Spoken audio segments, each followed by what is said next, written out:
Concept हुए हैं उसको थोड़ा सा मैं रिवाइज करना चाहता हूँ, हम लोगों ने क्या क्या बना किस प्रकार से। मतलब इनइक्वलिटी में टोटल सिंबल कितने हैं, कितने सिंबल हम लोग यूज करने वाले हैं? 5 सिंबल है। Greater, smaller, equal, these are the 3 basic symbol, और इनसे और 2 एडिशनली सिंबल बने। कौन कौन से? ग्रेटर और इक्वल और स्मॉलर और इक्वल। ठीक है, दीज आर द सिंबल। अब हम लोगों ने क्या किया कि ये जो सिंबल हैं इनको 2 फैमिली में डिवाइड कर दिया। ठीक है, पहला फैमिली का नाम दे दिया फैमिली 1। थोड़ा फास्ट रिवाइज कर लेंगे बट पूरा कंसेप्ट को रिवाइज करना जरूरी है। अब फैमिली 1 में 3 सिंबल थे। अगर मान लो कि आप एग्जाम में चले गए और आपके सामने ग्रेटर, ग्रेटर और इक्वल आता है ऐसे, तो हमेशा हम लोग क्या करेंगे, पहला जो प्रेफरेंस है किसके देते हैं? ग्रेटर को, इज अ फर्स्ट प्रेफरेंस। अगर मान लेते हैं यार ग्रेटर नहीं है मेरे पास और मुझे पास ऐसा है ग्रेटर और इक्वल, तो सेकंड प्रेफरेंस किसे जाएगा? ग्रेटर और इक्वल को। ठीक है, तो ये इस प्रकार से प्रेफरेंस बनाए। फिर नेक्स्ट रूल लिखा के दिया मैंने कि चलो मान लो कि फैमिली 2 में आप लोग आ गए, फैमिली 2 में आ गए। अब फैमिली 2 में आए हो तो फैमिली 2 में सिंबल क्या लगा? स्मॉलर। सही है, स्मॉलर आएगा, स्मॉलर और इक्वल आएगा, और तीसरा क्या आएगा? इक्वल। प्रेफरेंस किससे जाएगा? स्मॉलर को जाएगा। यानी सॉल्व करते समय हम लोग इसे प्रेफर करेंगे। अगर मान लो स्मॉलर ही नहीं है हमारे पास, तो देन क्या जाएगा? स्मॉलर और इक्वल, और हाँ स्मॉलर और इक्वल इसे जाना चाहिए। तो पहला कंसेप्ट तो हम लोगों ने प्रेफरेंस के ऊपर बनाया। प्रेफरेंस के ऊपर बनाने के बाद में नेक्स्ट कंसेप्ट था। नेक्स्ट कंसेप्ट क्या बताया था आपको मैंने? Opposite symbol. अपोजिट सिंबल आपके सामने ही है, अगर आप ठीक तरह से देखोगे तो क्या था अपोजिट सिंबल में? ग्रेटर का अपोजिट क्या होता है? स्मॉलर। ऑर्डर जब अपोजिट हो जाएगी दैट टाइम यूज करेंगे। ठीक है, ग्रेटर और इक्वल का अपोजिट क्या होता है? स्मॉलर और इक्वल। और इक्वल का अपोजिट क्या होता है? इक्वल। इक्वल का अपोजिट इक्वल। इस प्रकार से अपोजिट सिंबल का कंसेप्ट बन गया।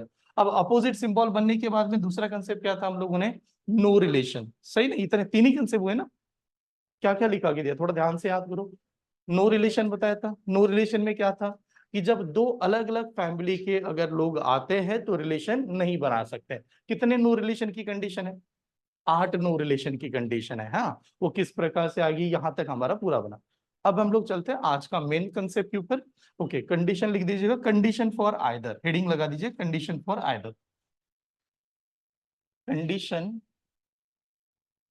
फॉर आइदर, आइदर कहोगे इधर कहोगे जो भी है आप, ये वाली कंडीशन, ये कभी कभार आता है कंडीशन फॉर आइदर। ठीक है, ऐसे लिखना है, हेडिंग लगा दो कंडीशन फॉर आइदर करते हैं। फर्स्ट पॉइंट में देखना, first point, for the either condition. ठीक है, for the either condition it must have 2 conclusion. For either condition it must have 2 conclusion. It must have 2 conclusion. For either condition it must have 2 conclusion. यार इसमें 2 conclusion होना जरूरी है। 2 conclusion. ठीक है, for either condition it must have 2 conclusion. ठीक है, next point, next point, in a both conclusion, in a both conclusion, in a both conclusion, next point में, in a both conclusion having a same alphabet or letter, having a same alphabet या word कर दो। अब देखो बात क्या समझ रहे हैं ना, मैं अभी आपको जो इनइक्वालिटी टीच कर रहा हूँ, हाँ एक मिनट, हाँ क्या लिखा आप लोगों ने? In a both conclusion having the same alphabets, ऐसा लिखा कि नहीं? मैं आपको इनइक्वालिटी पढ़ाते समय एबीसीडी ले रहा हूँ, और मान लो आप लोग एग्जाम में चले गए, वो एबीसीडी ना देते समय अमेश, अमर, सुरेश, रमेश दे रहा है, तो भी तो सॉल्व कर सकते कि नहीं? तो वो अल्फाबेट दे सकता है, नहीं तो क्या दे सकता है? नेम दे सकता है, प्लेसेस दे सकता है। ठीक है, in a both conclusion having the same alphabet, नहीं तो क्या होना चाहिए? वर्ड। हाँ, सेम अल्फाबेट एंड वर्ड। ठीक है, सेम अल्फाबेट एंड वर्ड। तीसरी कंडीशन, तीसरी कंडीशन लिखना, यानी हम लोगों ने देखा कि पहला 2 कंक्लूजन होना चाहिए, दोनों में, बोथ में सेम अल्फाबेट्स। अभी तो अल्फाबेट्स वाले ही चल रहे हैं, अभी तक जितने भी एग्जाम हम लोगों ने देखे, अल्फाबेट्स होना चाहिए, दोनों जगह पर सेम अल्फाबेट होना चाहिए। तीसरी condition, both conclusion, both conclusion, both conclusion according to the statement, according to the statement, both conclusion according to the statement are individually wrong. Both conclusion according to the statement are individually wrong. दोनों के दोनों conclusion, हाँ both conclusion क्या होना चाहिए कह रहा है वो? इंडिविजुअली रॉन्ग होना चाहिए। ठीक है, किसके हिसाब से? स्टेटमेंट के हिसाब से।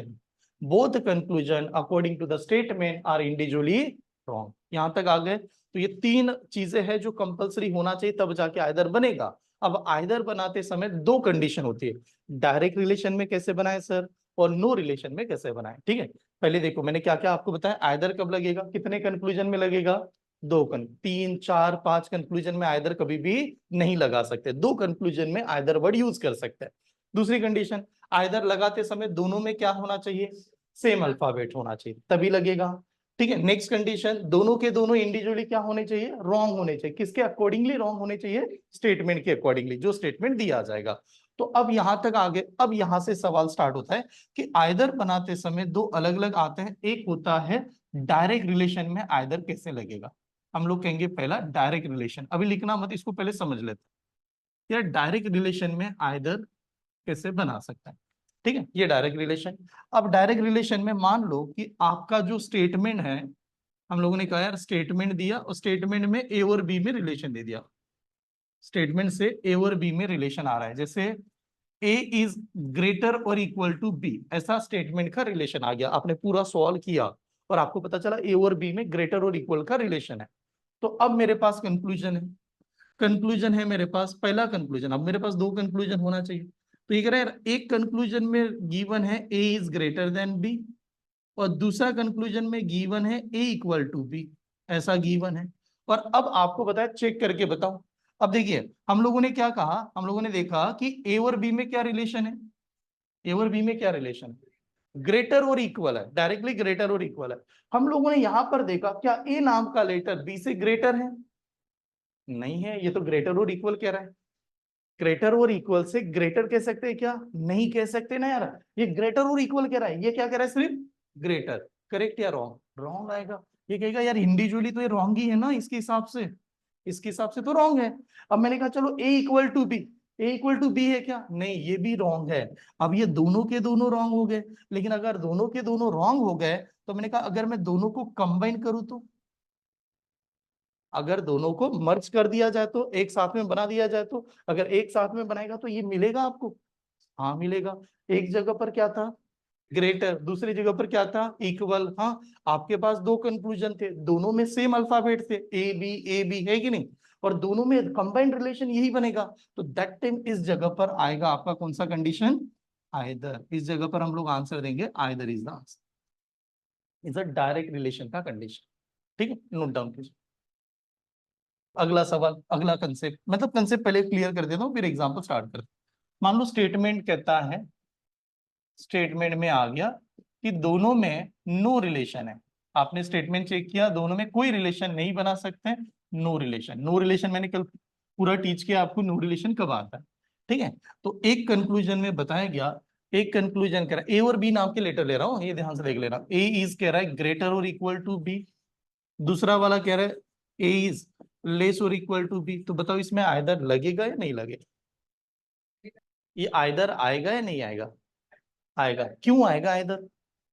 क्योंकि आइदर के लिए कम से कम तीन चीजें पता हो।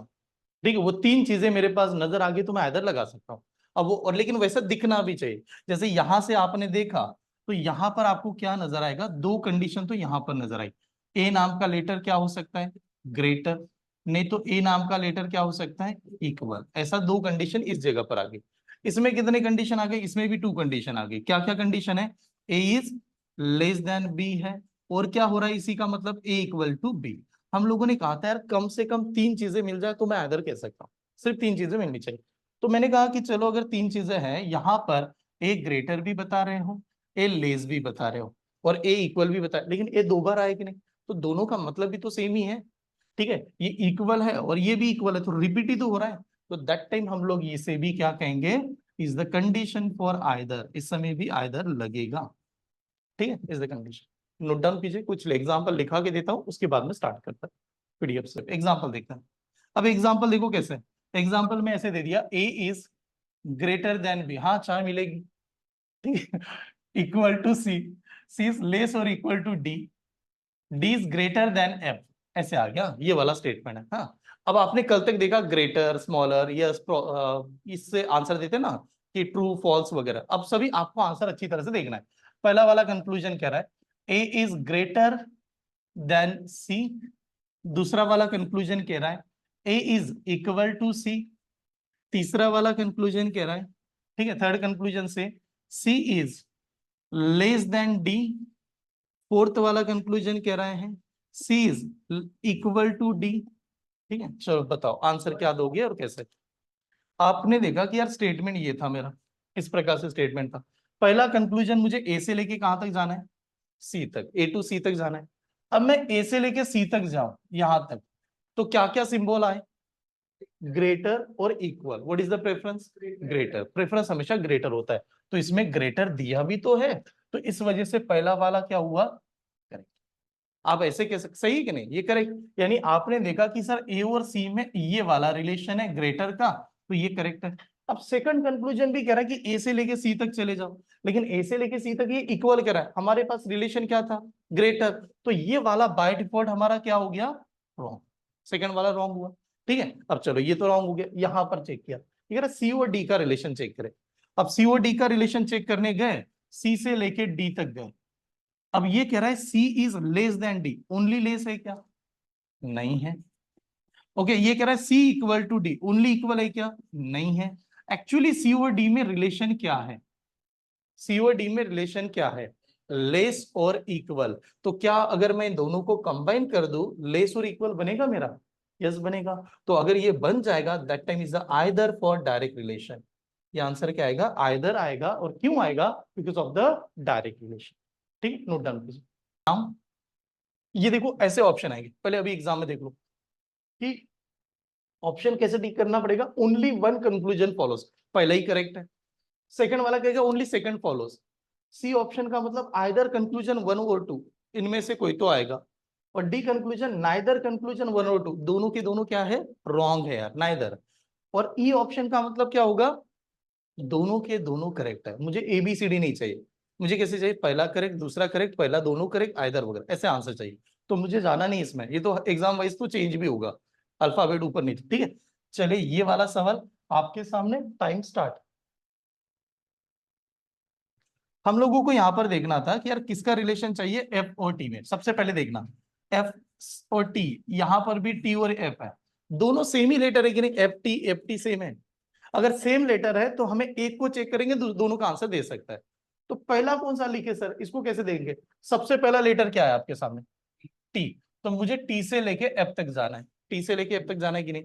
तो मैं क्या करूंगा, पहला लेटर टी आ रहा है तो ऑर्डर को सेम करता है, ऑर्डर को सेम करना। अब बताओ पहला टी अगर आ रहा होगा, इसको ऑर्डर को क्या लिख सकता हूं, इसे अगर क्या लिखेंगे, टी इज ग्रेटर और इक्वल टू एफ, लिख सकते हैं ऐसा। अरे एफ इज लेस और इक्वल टू टी का मतलब क्या होगा, टी इज ग्रेटर और इक्वल टू एफ, ऐसे हो सकता है। ये तो हमारा ऑलरेडी वैसे ही है, ये क्या कर रहा है, T is greater than F, तो दोनों में से एक को चेक करना है। तो अब हम लोगों ने देखा कंक्लूजन पे गए, स्टेटमेंट पे, स्टेटमेंट कह रहा है टी से लेके यहां तक जाओ एफ तक। बताओ टी से लेके एफ तक चलते हैं, what is the relation, greater और equal, greater greater greater, what is the answer, T is greater than F वाला ही आंसर होना चाहिए। तो सेकंड करेक्ट एंड फर्स्ट वाला। अब नोट डाउन कीजिए, क्लियर है, बना पाओगे। ठीक है, आप नोट्स देख लीजिए, मैं नोट्स बाद में आपको सेंड कर रहा हूं, बट आंसर जल्दी जल्दी देने की कोशिश करना है। आगे बढ़ जाओ, चलेगा। नेक्स्ट आप देखो, देखो पहला कंडीशन क्या होता है, इसको ही चेक करेंगे, ए जेड ए डी, लेटर अलग अलग है तो ऑर्डर की कोई जरूरत नहीं, सीधा चलते हैं अपना। ए से आर से लेके कहां तक जाने की बात कर रहा है, जेड तक, यार आर से लेके जेड तक जाना है। अब आर से लेके जेड तक जाना है, वैसे ही पहला लेटर क्या है, आर। आर से लेके जेड तक आते हैं, आर से लेके जेड तक आते हैं। सिंबल क्या लगा, greater equal, greater equal equal, और क्या लगा, लेस और इक्वल। अलग अलग फैमिली आ गई, जब अलग अलग फैमिली आ गई तो रिलेशन नहीं बना सकते। इसने तो यहां से लिंक ब्रेक कर दिया, यहां तक कोई प्रॉब्लम नहीं था सर, ये और ये वाला अलग फैमिली है। तो जब ये दोनों में अलग फैमिली आ गई, पहला वाला रॉन्ग, पहला वाला तो रॉन्ग हो गया, तो मतलब पूरा आधा क्लास बर्बाद हो गया वहां पर। ठीक है, जो भी लोग अभी वन पर कितने कॉन्फिडेंस में थे, पहला करेक्ट, देखो तो सही, लग रहा है कि आपको विजिबल है सभी, ये दिखाई तो दे रहा है ना, दूर का तो किसी को प्रॉब्लम नहीं है। ऑनलाइन में यार सभी को क्लियर था, देखना पहले कि अगर लेटर ही नहीं दिखाई दे रहा है तो प्रॉब्लम है। क्लियर था। अब यहां से ए से लेके कहां तक जाने की बात हो रही है, डी तक। अब ए से लेके डी तक जाना है। अब ए से लेके डी तक जाना, सबसे पहले लेटर क्या आया? डी। तो हम लोग चलते हैं डी से लेके सीधा ए तक आते हैं। डी से लेके ए तक आते हैं। क्या क्या सिंबल लगा? इक्वल, लेस और इक्वल और equal. What is the answer? Less और इक्वल। क्या आएगा? लेस और इक्वल। डी इज लेस और इक्वल टू ए, ऐसा समझा है। और डी इज लेस और इक्वल टू ए को चेंज करते, क्या चेंज करते, क्या होता? ए इज ग्रेटर और इक्वल टू डी आना चाहिए था, बट ये ग्रेटर और इक्वल नहीं, ग्रेटर ही करा है, तो सेकंड भी wrong. Both wrong is the right answer. दोनों के दोनों रॉन्ग। 3 स्टूडेंट करेक्ट आएंगे, नोट डाउन कीजिए। चलो के से लेके कहां तक जाना है? टी तक। ये टी से लेके कहां तक? के तक। तो ऑर्डर सेम करना पड़ेगा ना, ये के टी के, ऐसे ही कि नहीं? ऑर्डर सेम करना। ऑर्डर कैसे सेम करें, ये भी कैसे डिसाइड किया जाएगा? पहला लेटर स्टेटमेंट में क्या दिया? के से लेके टी दिया। पहला लेटर के से लेके टी। सर चलो दोनों का ऑर्डर सेम करता है, ये के से लेके टी ही है, इसमें कुछ सेम करने की जरूरत नहीं, बट इसको सेम करना पड़ेगा। इसको सेम करोगे कैसे? क्या करेंगे? के इज ग्रेटर और इक्वल टू टी, लिख सकता हूं ऐसा। अब आधे से ज्यादा लोग यहां पर बर्बाद। ठीक है, कैसे बर्बाद? देखो, मैंने कहा के से लेके टी तक जाओ, व्हाट इज द आंसर? हाँ, इज द राइट। के से लेके टी तक जाओ, क्या आंसर आएगा? के से लेके टी तक बीच में अलग अलग सिंबल लगे, दोनों में आंसर क्या है? नो रिलेशन, दोनों में कोई रिलेशन नहीं है। ये तो हमें पता है कि आप दोनों में कोई रिलेशन नहीं है, लेकिन रिलेशन ना होने के बावजूद भी आइदर लगा सकते हैं। दोनों में नो रिलेशन अगर आता है तो भी तो आइदर लगता है। कब आइदर लगता है? 3 कंडीशन होनी चाहिए। क्या क्या कंडीशन होनी चाहिए यार?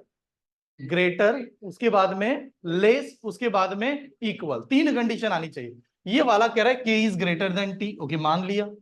ये वाला भी कह रहा है, क्या कह रहा है? के इज ग्रेटर देन टी। और क्या कह रहा है?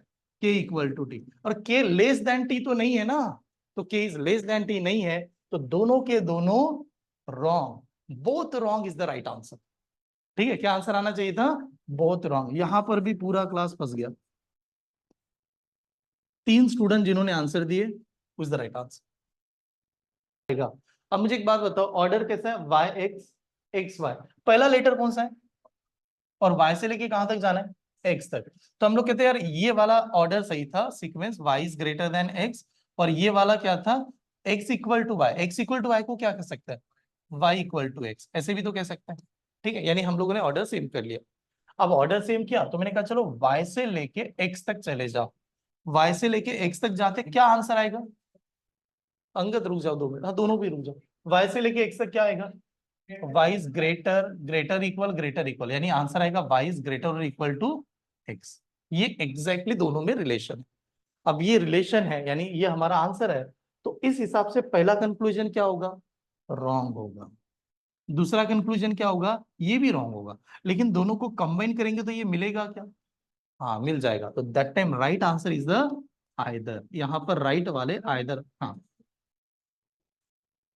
नो रिलेशन में 3 कंडीशन चाहिए, डायरेक्ट रिलेशन में 2 कंडीशन चाहिए। कहां से देखना है? क्यू से लेके डी। पहला लेटर कौन सा है? डी। यानी डी से लेके क्यू जाते हैं फिर। अब डी से लेके क्यू जाएंगे, व्हाट इज द रिलेशन यार? क्या लग रहा है? इक्वल, ग्रेटर, ग्रेटर और इक्वल और ग्रेटर, तो आंसर ये कहेंगे डी इज ग्रेटर देन क्या आना चाहिए? क्यू। अब D is greater than Q को क्या लिख सकते हैं?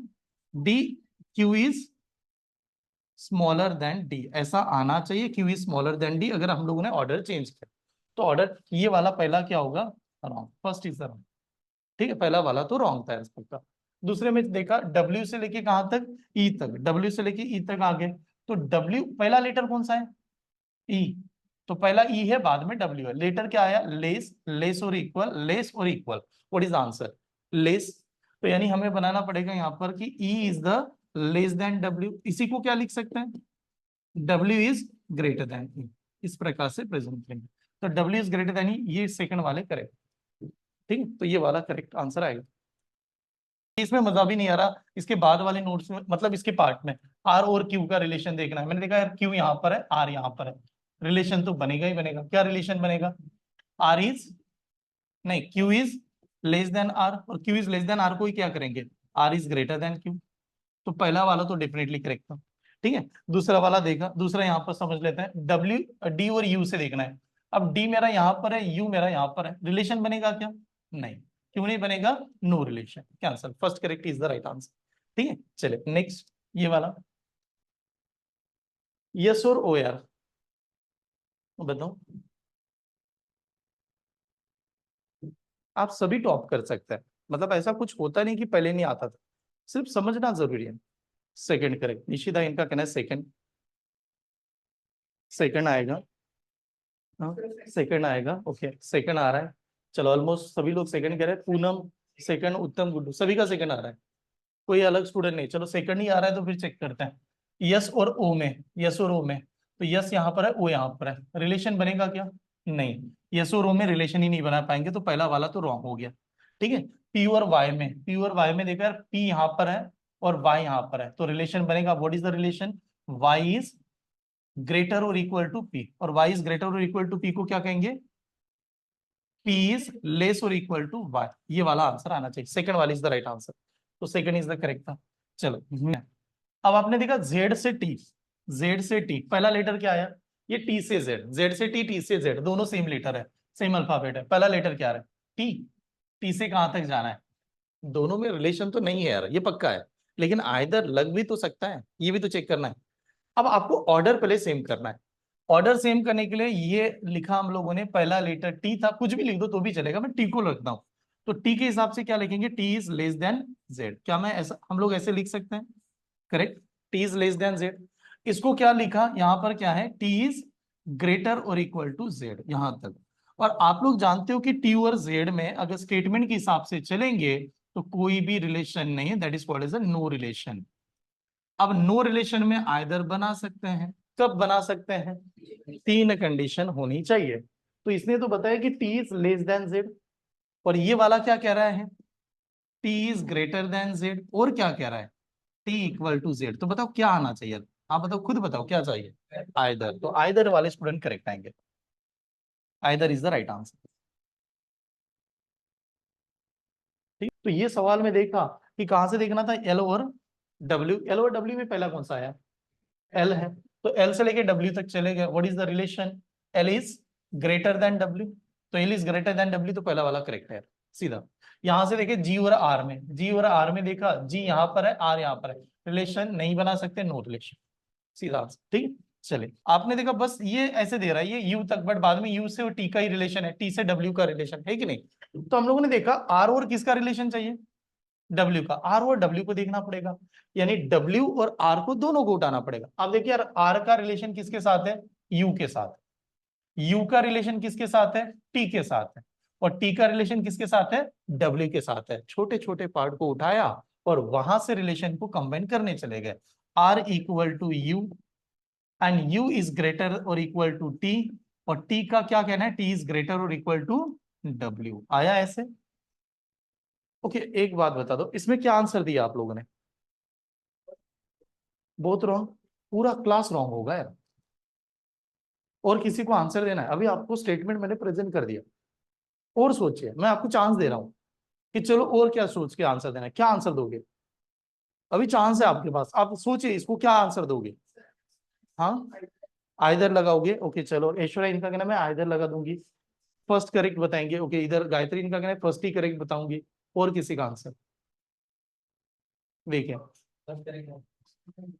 ये हमारी स्टेटमेंट बनी, इसमें किसी को प्रॉब्लम है? ये स्टेटमेंट क्लियर है सभी को? ये समझ में आया? स्टेटमेंट तो समझ में आ गई ना, कैसे कैसे स्टेटमेंट को कंबाइन कर दिया। अब ये कंबाइन करने के बाद ये कह रहा है R is greater than W. क्या आर नाम का लेटर डब्ल्यू से ग्रेटर है? नहीं है, नहीं है ना, तो पहला वाला रॉन्ग था। क्या u इक्वल टू डब्ल्यू है? क्या u इक्वल टू डब्ल्यू? ये भी रॉन्ग था। फिर सब बोथ रॉन्ग क्यों नहीं लगा सकते? नहीं लगा सकते, रीजन क्या था? r और u में क्या रिलेशन है? इक्वल है। तो मैं क्या इस लेटर को ऐसे लिख सकता हूं, r और u सेम है तो u is greater than w लिख सकता हूं? कंक्लूजन को लिख सकते हैं कि नहीं? जब ये दोनों सेम ही है ना, इसको ऐसे लिखूंगा। और यहां पर भी मेरा क्या है? u, सॉरी u इज, क्या दिया सेकंड कंक्लूजन, क्या दे रहा है? u equal to W. तो मैं कंक्लूजन को तो ऐसे बना सकता था। अब मैंने चेक किया u और w में क्या relation, what is the relation between u and w? u is greater और equal to w, u is greater और इक्वल टू w। अब आप बताओ u is greater than w, correct या wrong? Wrong. U equal to W correct है wrong? Wrong, लेकिन दोनों को कंबाइन करेंगे तो आइदर, तो इसका आंसर था आइदर, इस समय में आइदर बन जाएगा। इसको आईएमपी कर लेना क्योंकि इसको देख के जाना है। आईएमपी का मतलब है कि एग्जाम में जाने से पहले मैं एक बार चेक करके चला जाऊं कि नोट्स कैसे आ सकती है। ठीक है, इज आइदर।